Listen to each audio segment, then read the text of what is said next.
বেনামাজিদেরকে কবরে যে 3টি শাস্তি দেওয়া হবে তা জানতে আপনি স্কিপ না করে পুরো ভিডিওটা দেখতে থাকুন।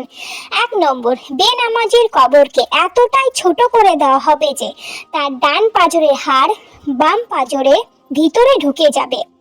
2 নম্বর, তার কবরে জাহান্নামের আগুন জ্বালিয়ে দেওয়া হবে এবং সে ওই কবরের আগুনের উপরেই শুয়ে থাকবে। 3 নম্বর, তার কবরে এমন একটি সাপ ছেড়ে দেওয়া হবে যে সাপটি চোখ থাকবে আগুনের আর নখ থাকবে লোহার। সে একদিনে সফরে রাস্তার মতো লম্বা হবে। যখনই সে কোনো বেনামাজিকে ধ্বংসন করবে তখনই সে বেনামাজি 70 গজ মাটির নিচে চলে যাবে। আর বেনামাজিদেরকে কবরে কিয়ামতের দিন পর্যন্ত এমনই ভাবে আযাব চলতে থাকবে। আল্লাহ আমাদের সকলকে কবরে সে ভয়ঙ্কর আযাব থেকে হেফাজত করেন, আমিন।